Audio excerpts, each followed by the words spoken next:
You bring the terrorists into their neighborhood or into their area, they're going to kill them.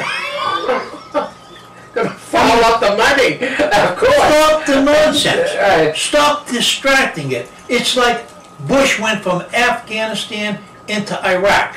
There were no terrorists into Iraq until we got there. Then they came there to start fighting with us.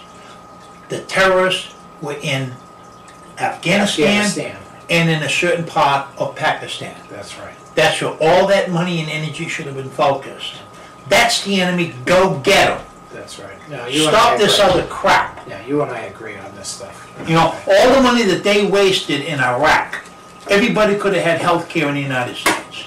What they spent in Blackwater, what they spent on those black operation people, the whole place could have had. Yeah, see, that's contracts. That's what's so aggravating. That's what ticks me off. Is Yeah. Listen, we're not anti-American. We're very highly American. I mean, I have no problem with the notion of killing terrorists, real terrorists, Real terrorists. not make-believe. Yeah, not. Don't be distracting us, bringing us over here All right. about other nonsensical stuff, and you let the enemy, Bush let the enemy get away in Afghanistan. Yeah. He allowed them to get to Absolutely. Pakistan and rebuild Yeah. by distracting us and bringing our resources into Iraq. No, I agree. I You know? totally agree with that. And that's my argument. Listen, and this is what I like about Obama. He's getting us out of Iraq, and he's focusing in on where the battle is. It's in Afghanistan and Pakistan. Yeah. And I mean, it's really serious. I mean, you talked about make-believe weapons of mass destruction. Dude, Pakistan has nuclear weapons. They've got nuclear weapons. They're already armed. If the Taliban and Al-Qaeda Right. take over the Pakistani government, they have nuclear They've got weapons. nuclear weapons, right. That's Why are you what- focusing on Iraq? Exactly. You know, I mean, that's the insanity of it. But it reflects, you see it going into the prison system, the way they deal with it. Now, we have other material here about torture going on, institutionalized cruelty, torture in the SCI Dallas and in prisons throughout Pennsylvania. Imagine that. Now, report of human rights violations. Now, this is a pretty good organization, all right, that you should really, the Human Rights Coalition is something to go online and check them out. They got very good information, and they put good stuff together, and Solitary Watch is another good one. Well, I have a favorite because the Human Rights Coalition, okay, is a project of Thomas Merton. Okay, many of you people may not know that Thomas Merton was a monk and did a lot of wonderful work. So I have a,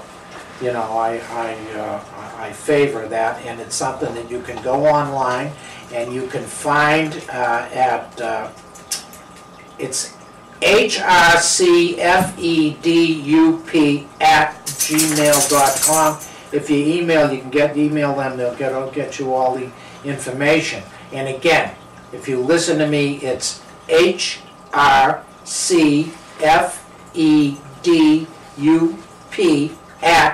hrcfedup@gmail.com.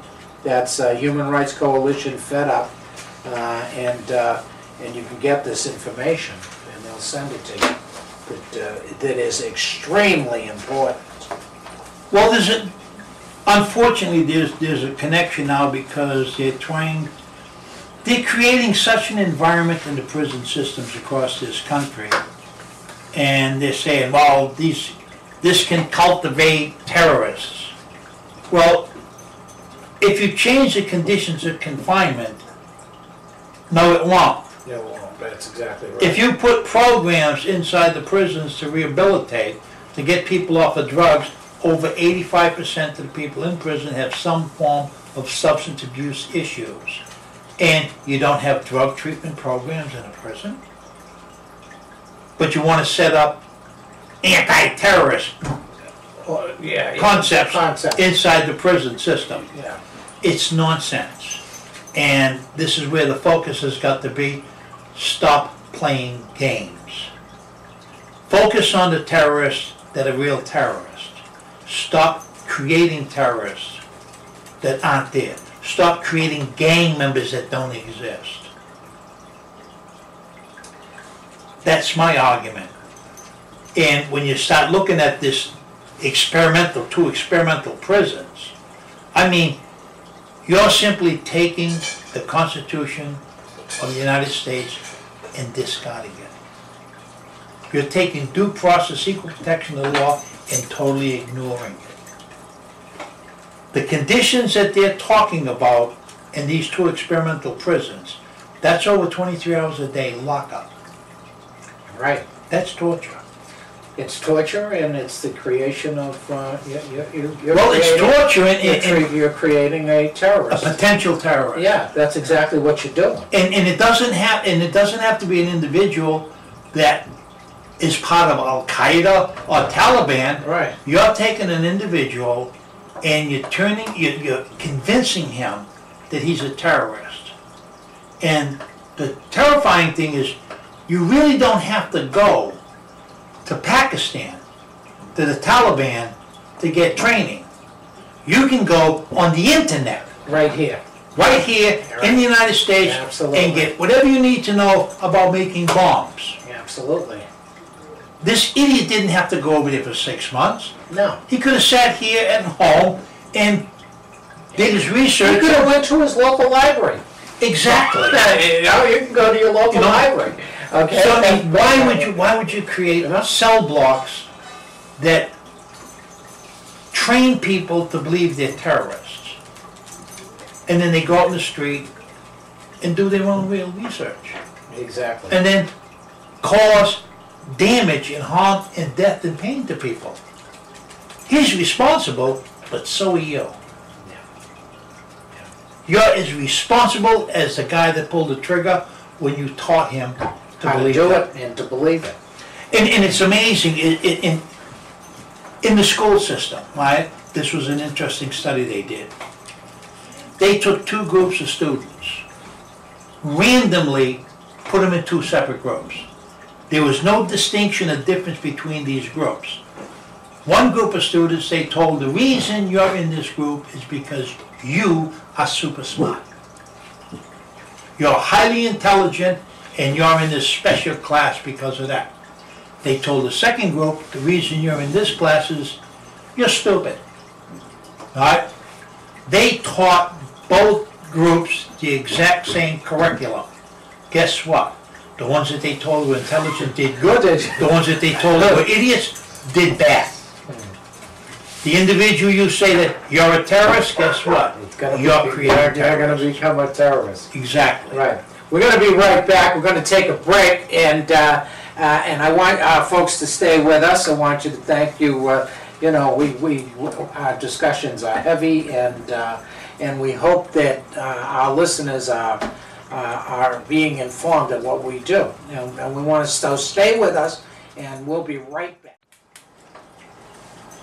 Solitary confinement, torture disguised. I want to talk a little bit about that because it's really on the issues that we've been talking about. But I want to read this. In a New York article by Atul Gawande dated 3/30/2009, Senator John McCain, a Republican from Arizona, is quoted on the effects of solitary confinement.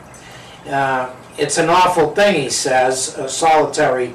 It crushes your spirit and weakens your resistance, more effective than any other form of mistreatment.